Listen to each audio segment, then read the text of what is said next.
I would like to call the Sherburne County Board of Commissioners, August 2nd, County Board meeting to order, and we'll begin with a moment of silence and Pledge of Allegiance.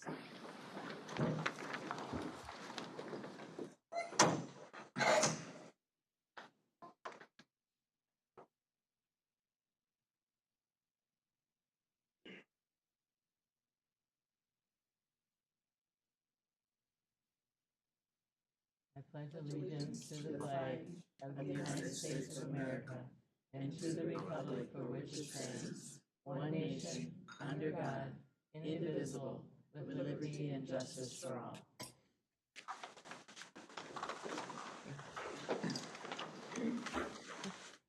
Would anyone like to approve the regular meeting proposed agenda? Are there any changes? Yes. Thank you, Madam Chair, members of the Commission. With the Commission's permission, consent agenda item 2.14, which is a proclamation. If the board would like to have that read, we could note that when you approve the agenda.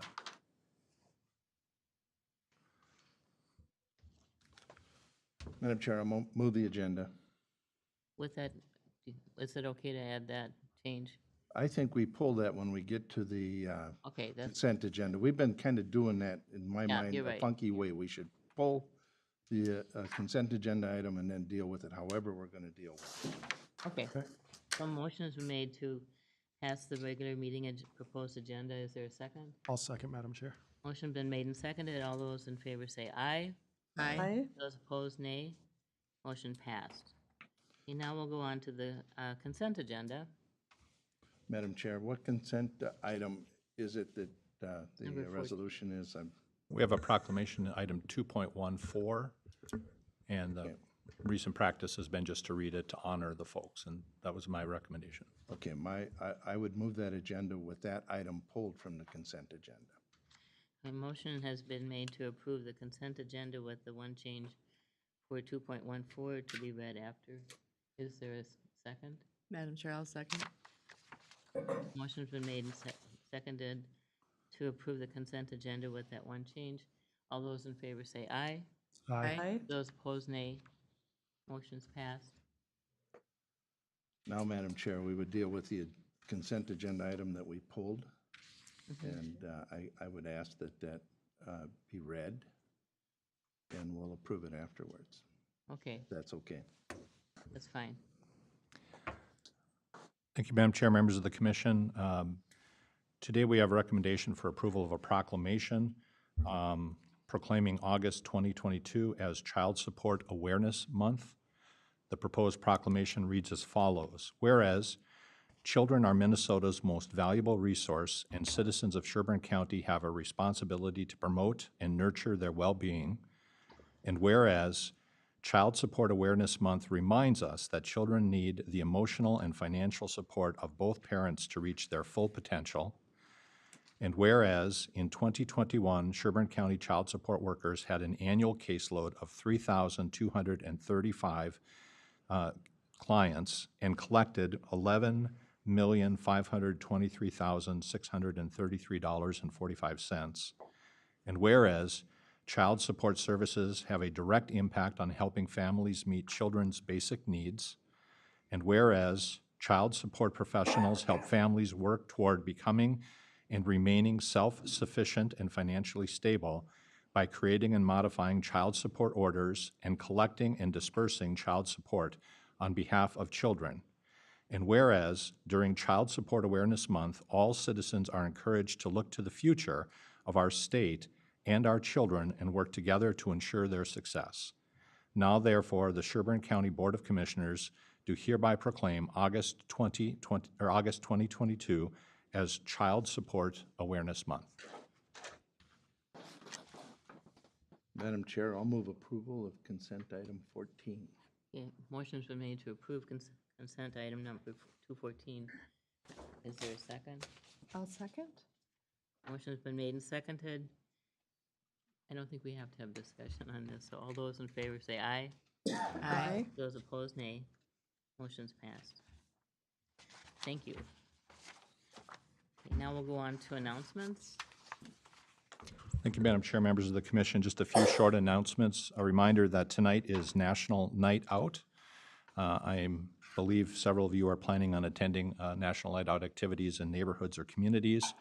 If you need any assistance this afternoon, please get a hold of Keisha, and we'll make sure that we get the logistics needed to support you. Second is a note that the AMC Fall Policy Conference is coming up. It is scheduled for the 14th through the 16th of September. If any of you are planning on attending, if you would please let Keisha or me know so we can get hotel reservations and your registration for the conference. Also a note that tomorrow, which is the 3rd of August at 10 a.m. as well as at 2 p.m., we will be holding the public accuracy testing of our election equipment for this year. The public is invited to attend and participate. We'll be in Maple, is that right, Diane? Right. And Maple AB. Finally, we did receive an invitation for a tour that happens to be scheduled on the 16th during the regular board meeting. This is of the cement plant. The question would be if the board is interested in scheduling a different time and date for that tour, if you'd let me know, and we'll work on scheduling that either individually or as a group. So if there's interest, just head nod. You don't have to do it right now, and we'll try to get that scheduled. And then last but not least, just a note for the board and the public, following today's meeting and going into tomorrow, we'll be having our annual budget workshops. We will probably meet in the back room. It's a little more comfortable. And hopefully we'll be able to present the budget and get it prepared for board consideration in September. And that's it for announcements. Okay, thank you. Thanks, Bruce. So now we can move on to open forum. Do we have anybody signed up, Keisha? Yes, Madam Chair, we have 5 people signed up. Okay, so would you like to go ahead and read? Sure. The purpose of the open forum section of the county board meeting is to allow public input and/or information to be presented to the board that does not require action by the board. Personal attacks of any kind against another person, commissioner, or employee are not allowed. Campaign-type presentations are also not allowed. The time limit is 3 minutes per speaker with a maximum of 5 speakers per open forum. The time limit may be shortened or extended at the direction of the board chair. Discussion that requires additional time beyond the original 15 minutes will be recessed and continued following the conclusion of the required board meeting, business meeting agenda items. All input or information is to be addressed to the Board of Commissioners and not to members of the audience. Speaker handouts are public information. The county may make copies of such handouts for the public if needed. And finally, the board chair will ensure that the open forum policy is followed. Oh, thank you. Okay, who's our first? Our first speaker is Eric Van Mecklin, and he'll be speaking on CVR definition. Good morning, Commissioners. Before I speak about the cast vote records, I'm going to just make you aware of a documentary coming out on the 20th of August. Worldwide releases on the 22nd. It's called Selection Code, selectioncode.com. You can already see the trailer there. And the reason I bring it up is because it will be telling a story out of Mesa County, Colorado. It's the Tina Peters story, where, and now I read from a report called Mesa County Report Number 3, just 2 of the findings from a report where Tina Peters saved a backup of her Dominion voting system election management server prior to a Dominion employee doing a trusted build, which covered up the following. Number 1, there was an unauthorized creation of new election databases during early voting in the 2020 general election on October 21st, 2020, followed by the digital reloading of 20,346 ballot records into the new election databases, making the original voter intent recorded from the ballots unknown. In addition, 5,567 ballots in 58 batches did not have their digital records copied to the new database, although the votes from the ballots in those batches were recorded in the main election database. And now I skip ahead to finding number 7. The fact that such ballot record manipulation has been shown demonstrates a critical security failure with the DVS EMS, so Dominion Voting System, Election Management System, wherever it is used. The manipulation would not be identifiable to an election official using the voting systems, nor to an observer or judge overseeing the election conduct, much less to citizens with no access to the voting systems. So that is going to be covered, once again, in selection code on August 22nd. The reason I bring it up is because we're using Dominion voting systems in the election management server right here in Sherburne County as well, and plan to for August 9th as well as the midterms. So what is a cast vote record? I've been observing a lot of these meetings and speaking in them around the state, and I want to really thread the needle for the commissioners because I have some compassion for the position you're in. You want to do things by the book and support transparency in our elections, but you're also given these machines that have issues with their certifications. We're in the process of an upgrade right now from 414 to 55C, which we talked about last meeting.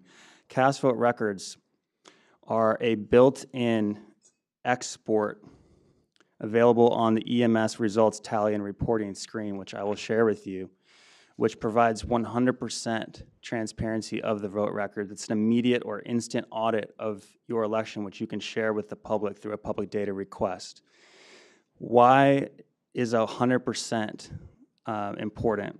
Well, with all the questions, a lot of election officials talk to me about the post-election reviews. Those actually check less than 1% of the ovals against the hand tally, less than 1% of the ovals. This report, available once again in the system you currently use, will give you and give the public 100% of the votes for that election right here on August 9th. So I urge you to Rick, your, consider turning time that is on, up, sir. please. Thank you. Thank you.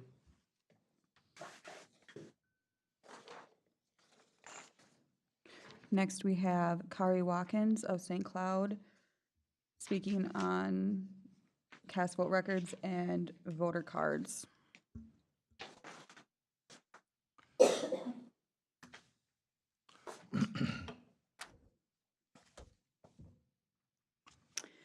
Madam Chair and Commissioners, I come before you today for two reasons.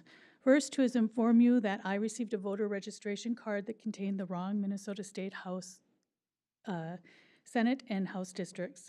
I believe this mistake was made in all my redistricted area, as I have talked with others who have received the same incorrect information on their notices.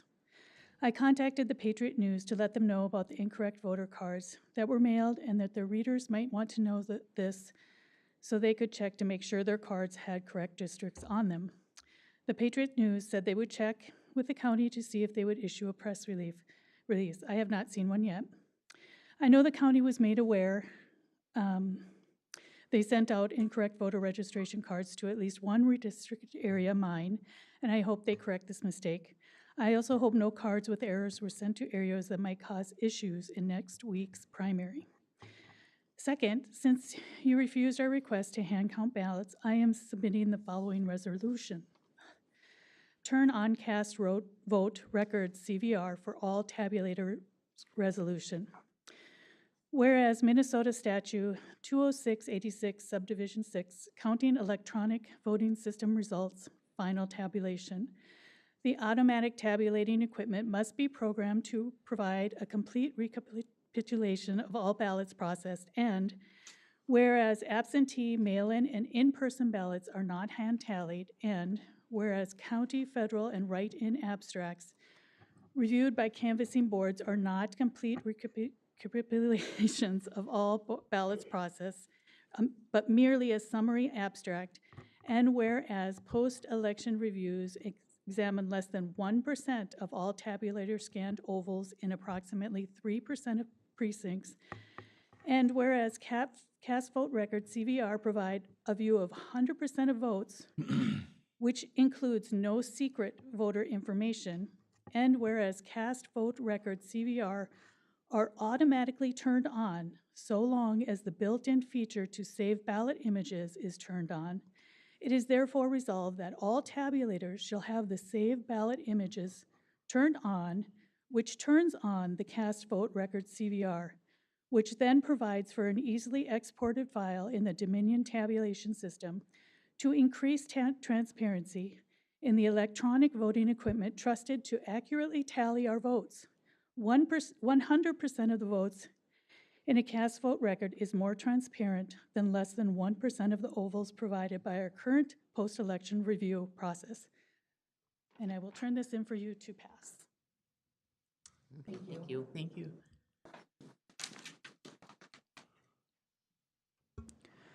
Next, we have Dean Dieterman of Elk River with an affidavit about the Dominion machines and the 5.5C new system. Good morning. From what I gather from Rick Weeble's affidavit, July 29th, 2022, at the July 12th board meeting, the Secretary of State Division Head David Mndot quoted the report from the Secretary of State's Election Division written on April 12th, 2022, which identified the Dominion D Suite 5.5-C as a modification of Sherburne County's previous system Dominion 4.14. However, the Secretary of State's certification of Dominion 5.5-C dated May 2nd, 2022 corrects the language and clarifies that the D was a modification of the C, which was a modification of the B, which was a modification of 5.0, and the SOS are referred to Pro V&V and Independent Testing Authority, which is clarified in sections 5 and 12 of Weebler's affidavit. As stated in section 9 of Weebler's affidavit, the Pro V&V test plan of the 5.5-C indicates it is the third revision of the 5.0, and the 7 on July 20th, 2022 confirmed that the D Suite 5.0 is a new voting system that was not previously been tested to applicable federal standards in the EAC program.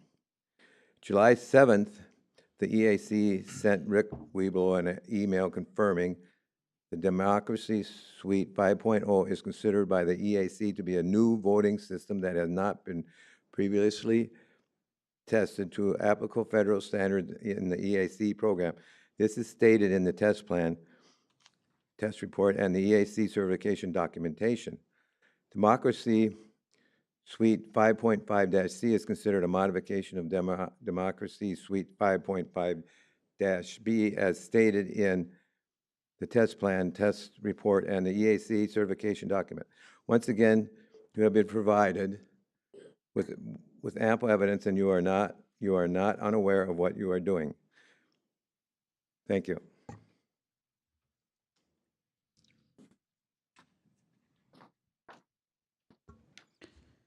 Next, we have Tracy Soden of Big Lake speaking about a notice to cities.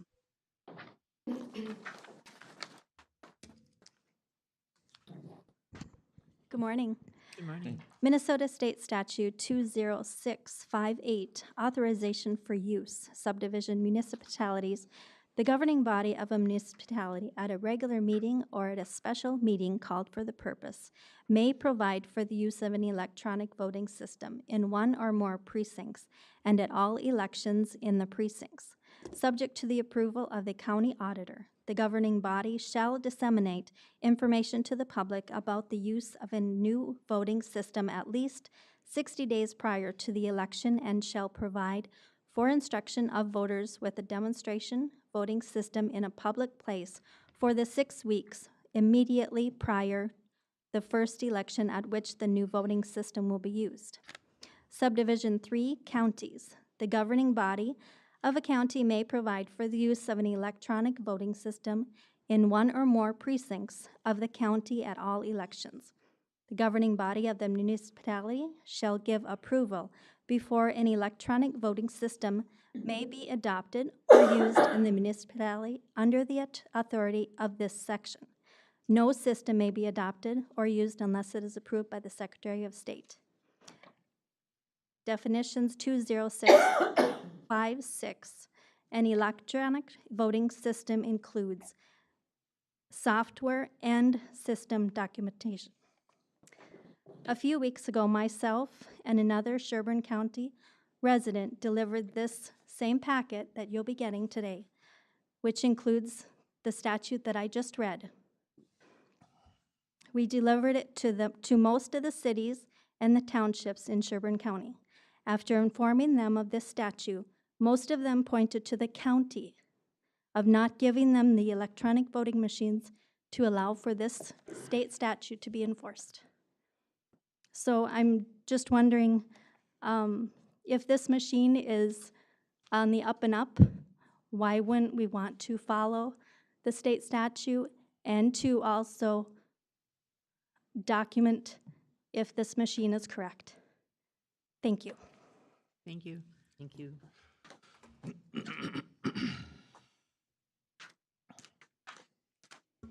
Next, we have Terry Dickinson of Big Lake speaking on the First Amendment.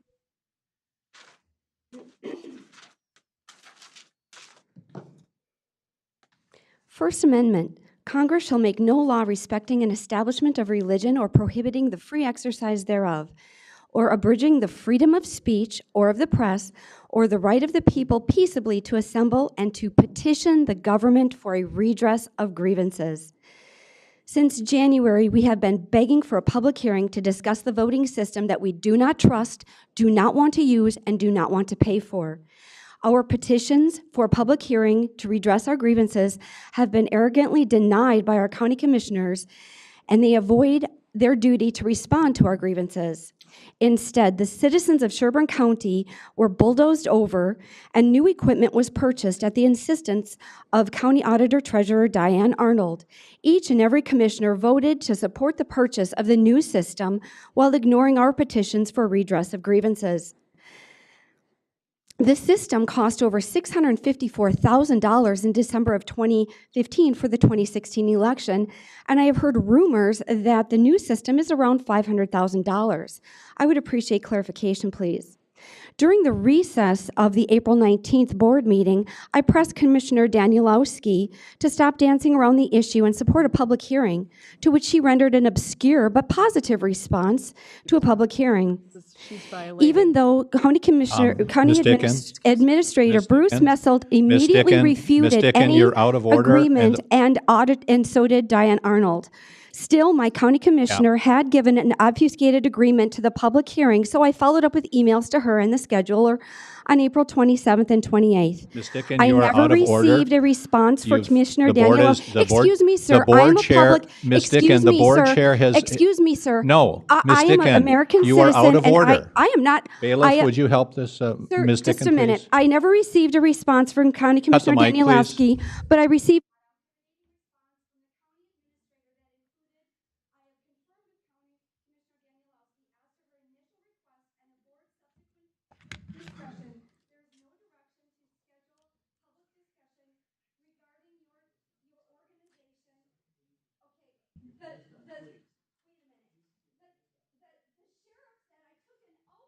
Office to solemnly swear to support the Constitution and uphold your rights to be the most important functions to the citizens of Sherburne County. You got your shot.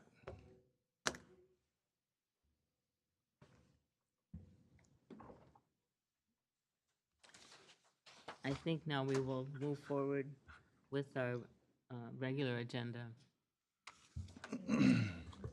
What? I don't think we No, have. that was it. That's 5. Yeah, that was our fifth speaker.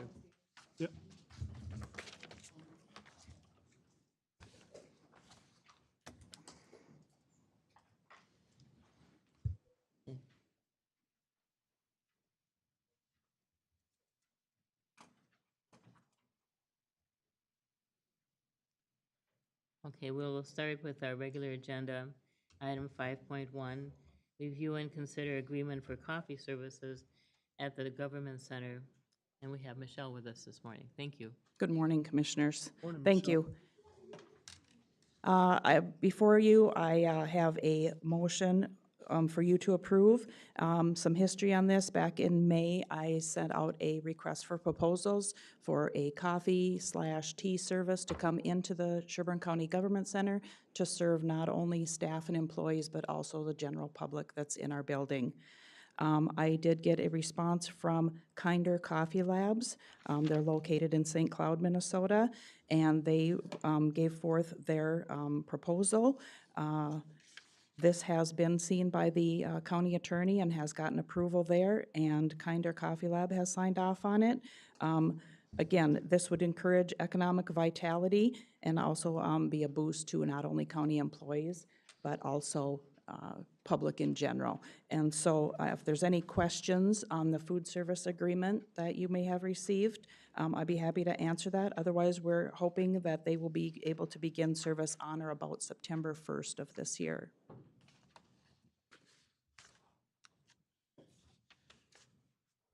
Would anyone like to approve the agreement make a motion to approve? Madam Chair, I'll move approval. It's all decaf, right? We don't want Something for everyone.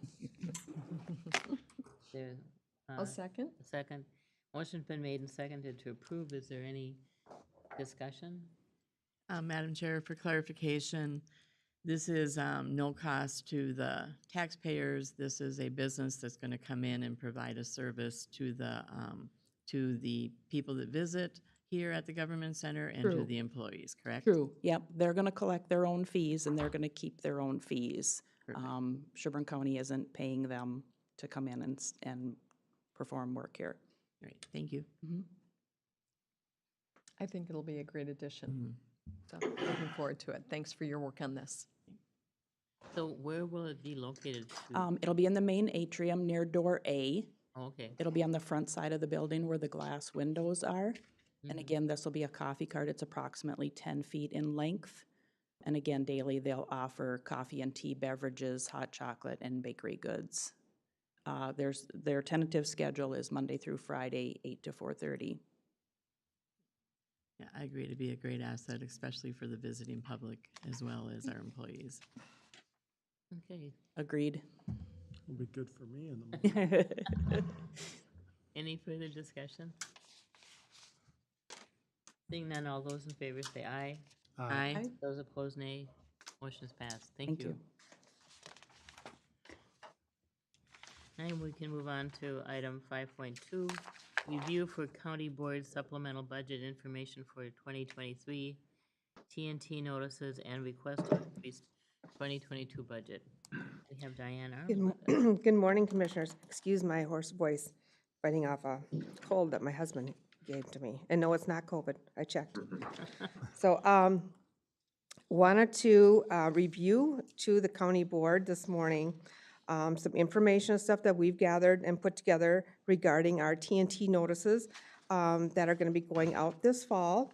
There is, as you know, it was passed by legislation in 2021. There was a law change to the Minnesota statutes 2.75.6 subdivision 3B that requires a new supplemental notice to be mailed out with a truth and taxation notice in November here. Can I use this one to move it? So we put together a little bit of a PowerPoint just to kind of give you a prelude of that. See if this is going to work. There it goes. So this is effective for the property taxes payable in 2023 and thereafter. So a separate statement must be included with the parcel-specific proposed tax notice that's being sent out. The separate statement must include a list of various levy and budget details for the county, the city, school district, and the parcel within, and the percent change in the proposed levy by jurisdiction. A city with a population less than 500 is not included in this requirement. We do not have any of those that meet that qualification, so all of our cities will be included. This new supplement information will be mailed out with the truth and taxation notice in November of 2022. And the proposed taxes that are going to be sent out, this is on the right-hand side is our regular notice that gets sent out. So the taxing districts usually set their preliminary levies in September. The proposed taxes are calculated on a parcel level based on a preliminary levies that we have. And the public budget meetings are established. Our county board meeting for the county is December 1st at 6 p.m. And notices are mailed out between November 10th and November 24th. So this is the requirement table. So there will be certified levy taxes for the county, for the city, for the township, and school. And then the percentages of the change and stuff will be in there. I'll show you the summary budget information on the following sheet here. So The city budget information is very similar to the annual state audit report, and the school budget requirements are identical to the MEAD, or Minnesota Department of Education, budget publications that they end up doing, but theirs is a little bit later. So I know this is really hard to see, but on the right-hand side is what an example of the notice is that's going to be sent out with our TNT notices. So the city, the counties, we must provide the same information as provided to the Office of State Auditor. And the school districts are to include data under Minnesota Statutes 123B.10, subdivision 1B, for the current and the prior year. So supplement budget information is due to the county auditor by September 15th. We're asking for the 15th. Our vendor is asking for that statutorily. It's the 30th. Our vendor is indicating that they need to have it by the 15th in order to match everything up. It's all gonna be matched up, parcel specific by a barcode. So they're gonna, we've got all the forms and stuff that's been programmed in our tax system already. So when all that goes to the vendor, they're gonna be able to match that up. This next one here shows you the school district requirements. On the left-hand side there, that is the normal report that goes from the school districts to the state of Minnesota for their school report. So it mimics the same, same outline, same categories with the revenues, expenditures. So that's going to be pretty much the same type of a format. And like I mentioned, we're asking that we have the information back to us if we can by September 15th or shortly after. We're going to try our darndest to get everything that we can from all the entities into this notice to be sent out on time and to our vendor.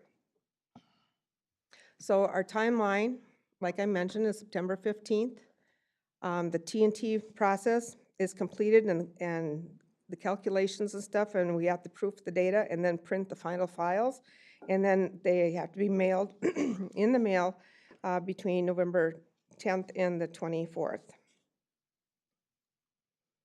So this is the data collection. The forms are very much like this that are and they've already been sent out to the school districts, the cities, and the townships. The townships, they only have to report their in total. It's the cities and the county that's gonna have to report it down between revenues and expenditures.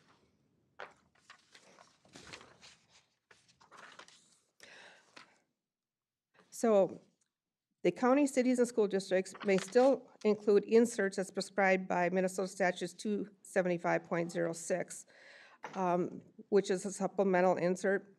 The impact of the inflation as measured by the implicit rate factor for the state and local government purchases, population growth and decline, state or federal government action, other financial factors that affect the level of the property taxation, and local services that the governing body of the county, the city, or the school district may deem appropriate to include. The information may be presented using tables, written narrative, graphic representations, and contain instruction towards further sources of information or opportunity for comment. So I just wanted to give you a little bit of an update on what we're working on. We've already sent out, in June, we gave a notice out to all the taxing entities and stuff that this was coming. We sent out a letter in July here, the 21st, I believe it was. We sent out a letter to them all, giving them the format. We've got it's an Excel spreadsheet that they will be filling out and then submitting back to us. So once we compile all the data, then that gets in turn submitted to our vendor so that they can produce the master file, per se, and then create the barcodes for each one of the unique taxing districts so they can match those up with the parcel specific to go out. So there's going to be additional costs for this, and in looking at where I'm hoping my postage budget should be fine at this point. So the only additional cost that I'm looking for is the outsourcing fee. It has been increased by approximately $6,487. So that is along with this request, I would like to increase, or request an increase in my budget for the contracted services for the 2022 budget. I'm currently at 14,730, so I'm asking to increase it to a total of $21,217. And like I said, I believe I've got enough money in there to handle the additional postage. Okay, is there any, Does anyone have any questions? Madam Chair. yes, Diane, this is a response to a requirement from the state, Correct, correct. statute 275.065? Yes. Didn't they send some money along with that? Unfortunately, do. no, they did not. This is another unfunded mandate. So but confusing. I know some counties and stuff are electing just to put a notice in there and said, see on our website, but that's not what the law states. So we'll see how it's all gonna go. I know there's others, Stearns County is doing parcel specific, as we are, and I believe Wright County is, and, you know, the others that I've checked around. But there are a few in the smaller areas, the outreach, that are just gonna put a notice in there stating, see our website. Madam Chair, Diane, this meets what you feel is the, That is how the law, yeah, that is how the law is written, correct. Kathleen agrees with that? I find it interesting. I get property tax statement on our business, but I don't see anything as regarding what the state general tax that I pay. There's no breakdown State for doesn't do that. truth in taxation. Right, the state does not do truth and taxation notices. They take a good chunk out of businesses. Correct, they do. I do think more information is great. That's going to be overwhelming when someone opens up that property tax statement. It is, because it's gonna look, this is an example of it, and that's what it's gonna look like. I mean, there was a little one on the slide, but we tried to put it together so we wouldn't have a lot of pages and stuff, with a lot of information and stuff for you all just to be aware of, and that this supplement is coming forward, so. And hopefully the public will find it very informative as well and get a better understanding of where their tax dollars go. Yep. And our budget information for the county is on our county website under OpenGov, so it is there available as well. But they felt that apparently Senator Markworth is the author of the bill that got passed this last year, and he felt that there were still a number of people and residents out there that didn't have computer access and so forth, so that this information would be good for them to have. I think it's going to be overwhelming for them, but Yeah. And I agree with Commissioner Smeezing. It would be nice if the state would send money down with these unfunded mandates.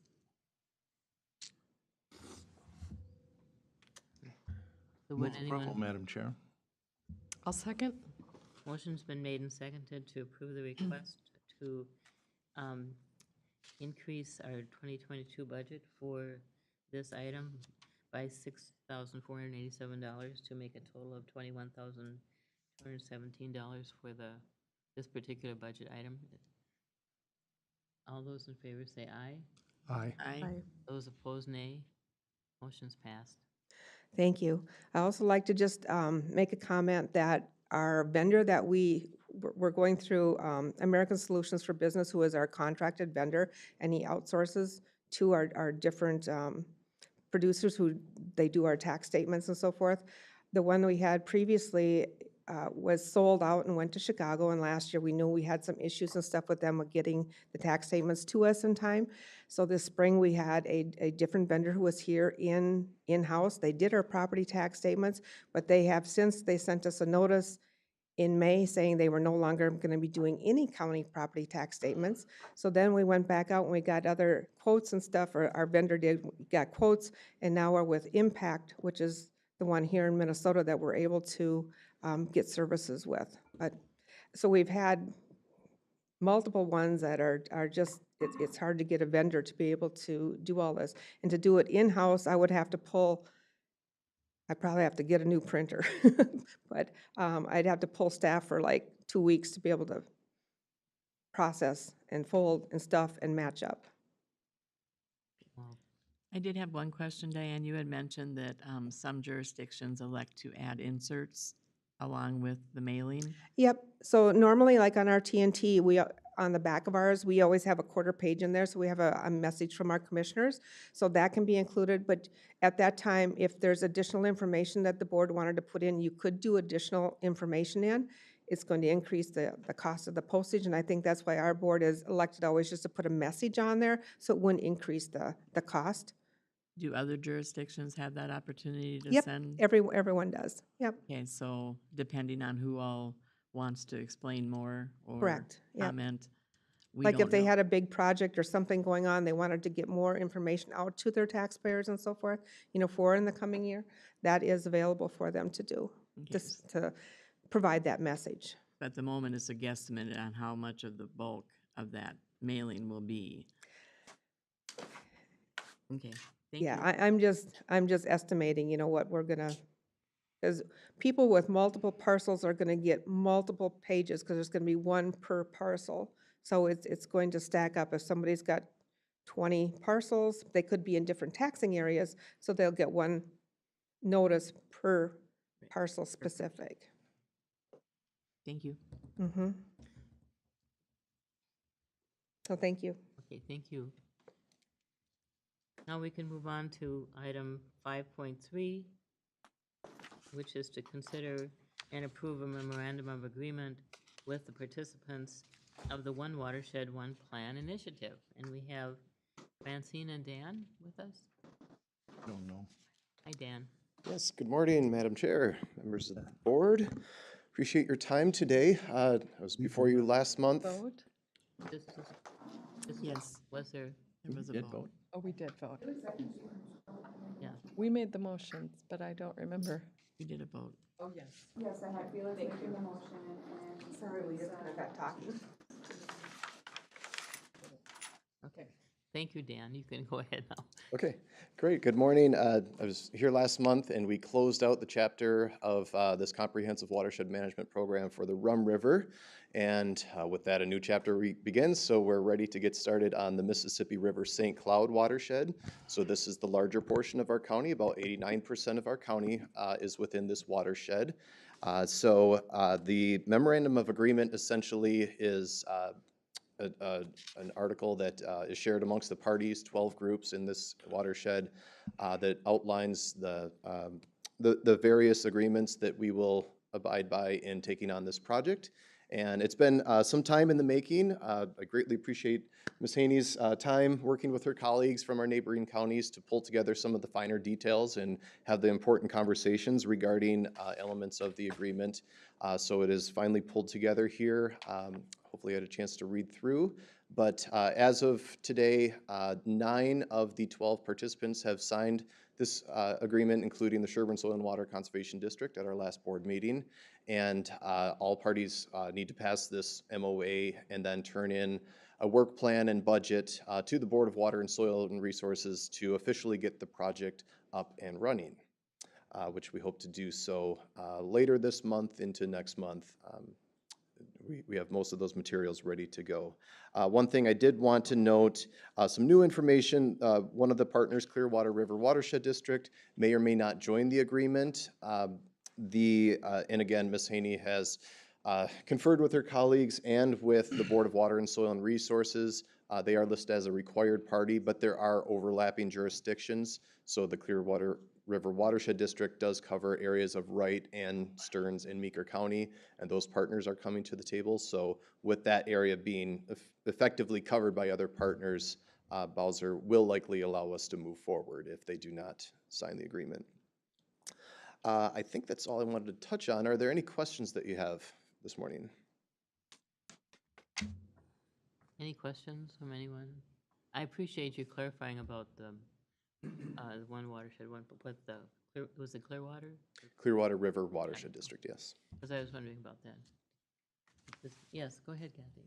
Madam Chair, I just wanted to call out both Dan and Francine. They've just done an extraordinary job on this. I mean, they give me credit, but truly the credit goes with them. Their quiet leadership and persistence in doing all of this is just remarkable. And I truly think that this works because of them, so kudos to them. We agree, kudos to them. I agree, yes. Yes, absolutely. And to Kathy too, though, don't, all three. Okay, so what we need to do is to approve the attached memorandum of understanding with the participants of One Watershed, One Plan initiative, so. Madam Chair, I'll make that motion. I'll second. Motion's been made and seconded to approve this memorandum of agreement, understanding.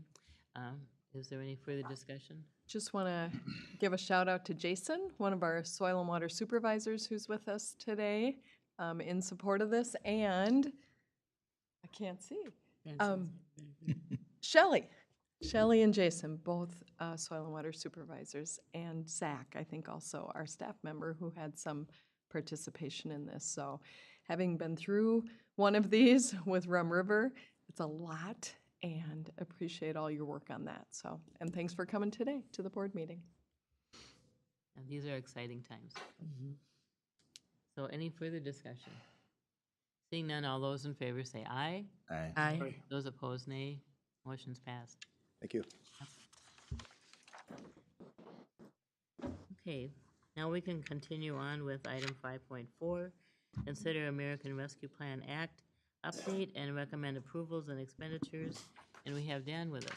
Good morning. Good morning, Commissioners. This week we have 2 biweekly expenditures for a total of $75,468.88, and the descriptions of each project were included in your packet.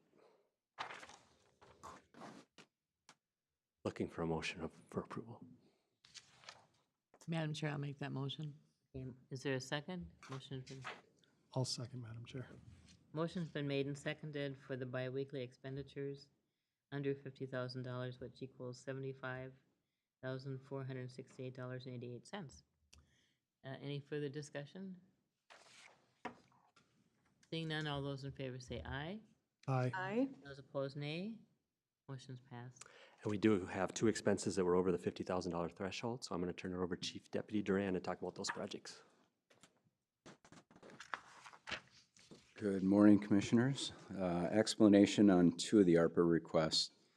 The first, project 128, is to cover jail overtime due to COVID, employee issues, and staff shortages. That's in the amount of $183,621.31.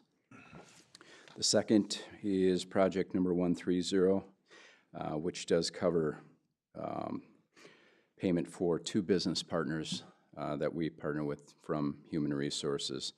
That is in the amount of $73,806. That is due to a low fund balance in the enterprise fund. So we're asking for those 2. Should we deal with those separately? Okay, so would anyone like to make a motion to approve A? And then we'll, So moved, Madam Chair. okay, is there a second?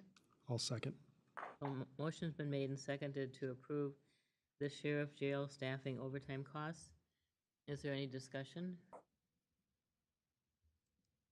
Seeing none, all those in favor say aye. Aye. Those opposed, nay. Motion's passed. And now we can move on to item B. Madam Chair, I'll move approval of HR business partner positions. I'll second that, Madam Chair. Motion's been made and seconded to approve the sheriff business partner positions quarterly payment as listed there. Is there any further discussion? Well, just if item B is successful, item A is diminished, right? So, if we get staffing where we need it, that, so, one without the other is, that's my point. Thank you for that addition. So, any further discussion? Seeing none, all those in favor say aye. Aye. Those opposed, nay. Motion is passed. I also want to give a quick broadband update. I did reach out to the township that initially declined to participate in our broadband program, so I'm still waiting to hear back from them. I do plan on bringing the other 2 for sure to the next meeting in August 16th. That was the Santiago and Becker Township projects. And then our round 2 grant program is open. other providers are eligible to apply. And in the consent agenda today, we actually had letters of support from Frontier and Charter. So we're starting to see more broadband providers participate in our program. So that's great to see. That's great. Dan, quick question and circle back. Which township are we hoping that? Baldwin was the one that Was it initially Baldwin? declined to Okay, participate. I just couldn't remember, sorry. We about sent a new request at the $5,000 level that was discussed at the last meeting. that. Got it. Madam Chair, Yes. just, Dan, it feels like some of the providers are beginning to compete a little more with one another too for area and for accounts in areas where they're served. Competition is good. It's going to drive down prices. Competition is good, absolutely. So it's good to see that movement. I agree, Felix. Thank you. Okay, thank you. Okay, now we can move on to Commissioner correspondence for the period of July 13th through August 1st.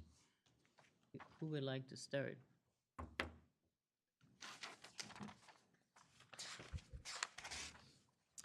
Okay, I can start, Madam Chair. Okay,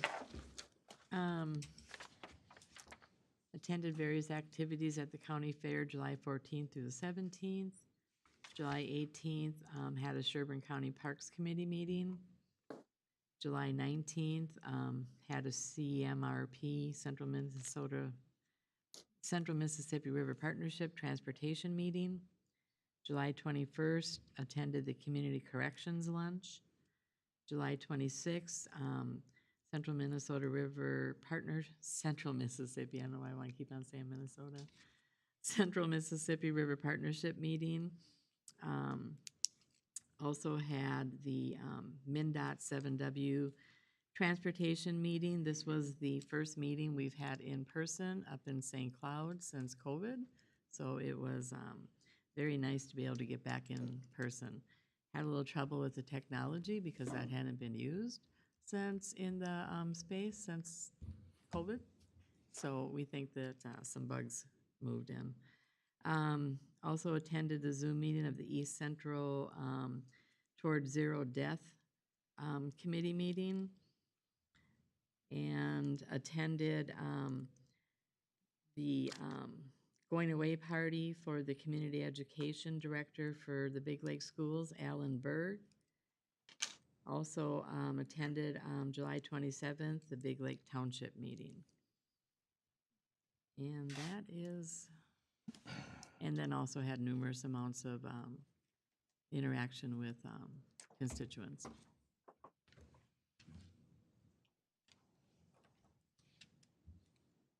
Madam Chair, I was gone quite a bit during this last couple of weeks, but I did attend the Midwest Regional Forensic Lab meeting here at the Government Center. That budget, we set our budget, it's going to be just like 0.05, very small increase in budget there. They're well-staffed, and I think at some point we probably should have someone come before the board and give a bit of a report, but that has been a very positive opportunity for us to actually investigate crimes and put together the forensics that are needed in order to prosecute and be successful. So I think at some point, and in fact, there is an open house that is coming up there that I'll try to get shared with you that's coming up in about a month. So great. That's all that I have. I had the Soil and Water Conservation District meeting, met in person. They've been meeting in person, but I drove down for it, and that was great. Also, budget, setting their budget, and that will be before us later today also. Completed the Neco High Performance Leadership course that you guys supported me in, and thank you very much. If you ever get a chance to do it, I'd really encourage it, or any of our staff that are interested in it. I believe it was well worth my time. I passed. Congratulations. I got my certificate. So the only thing I'd recommend, maybe not do it during the summer. I don't know what I was thinking, because it was it was 3-4 months, and 2 of them were June and July. That was a little challenging, but really good stuff. Great River Regional Library Finance Committee meeting, also the library budget we received. It's not quite as good as the one you just reported. Little heads up there. And also the Great River Regional Library Board of Trustees meeting. I participated in the SEDS update meeting last week, which I really liked how they did it this time, how we did it with all parties, all partners, instead of county specific. So I thought it was really good to hear from each other and learn what's priorities for the other counties. And our staff was there, and it was great. They did a great job. Rum River One Watershed One Plan, our new chapter has started as of last Thursday, which is really excited. Jake Jansky is the chair. I'm the vice chair. So moving on to our new entity, and that meeting went well, setting our bylaws, our process, when we're going to meet by the end of the year, just kind of getting our feet on the ground and getting organized. So it's been a really great learning process, the whole watershed-based financing. I really agree with us doing water issues as watersheds. The process is a bit cumbersome. So working through that group was great to work with, and I look forward to moving forward now in our next chapter. Madam Chair, I can send some updates via writing to everyone. I was offset a little bit by some health issues the last month, but I just want to say that I appreciate my colleagues all stepping up where I needed them to fill some gaps. So I really appreciated that, and I think the community was served well by that. So thanks. Okay. And I lived at the county fair for a variety of reasons, and I was at the fair board meeting on the 20th. We had a Council on Aging Executive Committee meeting on the 21st to talk about our budget. We had a meeting with what is called the Quad, which is the 4 counties that are looking at hiring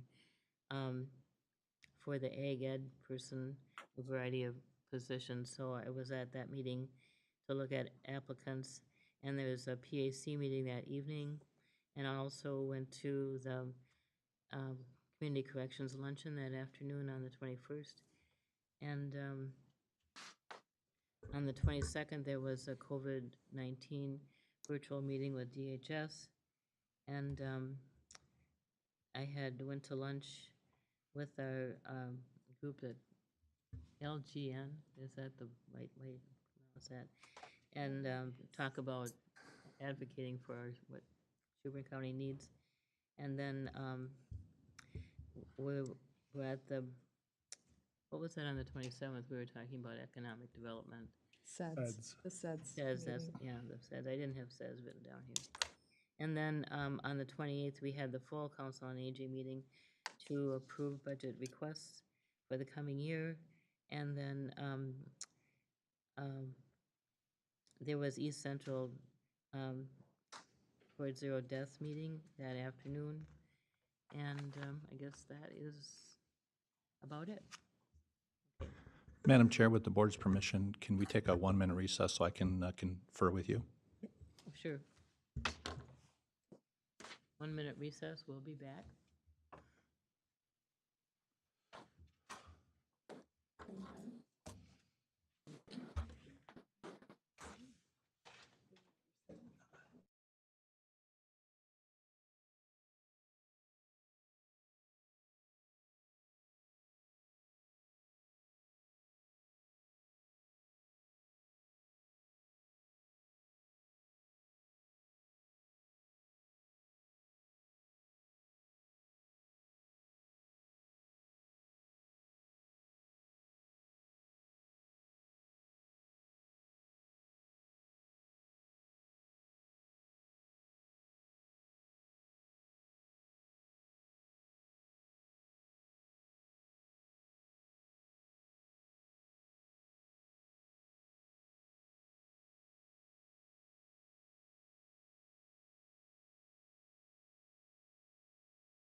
question. Pursuant to board policy, does allow for reopening of the open forum at the end of the business meeting.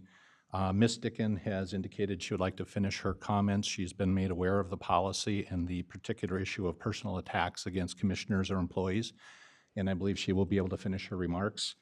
I think I have the time at about 1.5 minutes, so we'll complete it with about another 1.5 minutes. Ms. Dicken, if you're available. May I just start over so the whole context isn't lost? I think we had the first half, so to be fair, Ms. Dicken, to be fair to everybody, let's stick to 1.5 minutes, okay?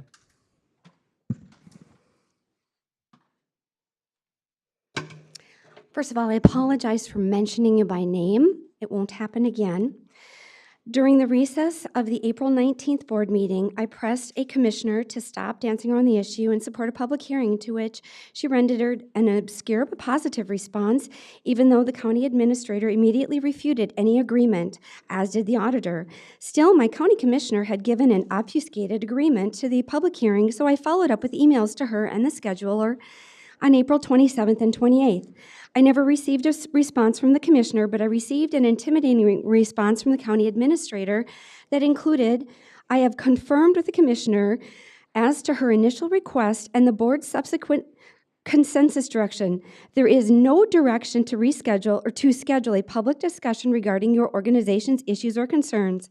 The county administrator is to refer questions or comments made or materials presented regarding election issues to the appropriate and responsible authorities, such as the Secretary of State, federal authorities, the county attorney, or the sheriff. Seriously, threatening to call the federal authorities while we have an unprecedented January 6th political prisoner as a direct result of American citizens who questioned the controversial and untrusted election system of 2020? Go ahead, refer to this to Sheriff Joel Broad, whose 2020 statements included, I took an oath of office, solemnly swearing to support the Constitution and upholding your rights to be the two most important functions I have to the citizens of Sherburne County. I think it is time for Sheriff Broad to step in and investigate willful disregard for the state statute. Yeah, the chair did gavel you, but we appreciate you wrapping up your comments. It's up to the chair. I'll defer. I think we've given you opportunity to address your issues, and I think we'll close the open forum now. Thank you, Ms. Dicken.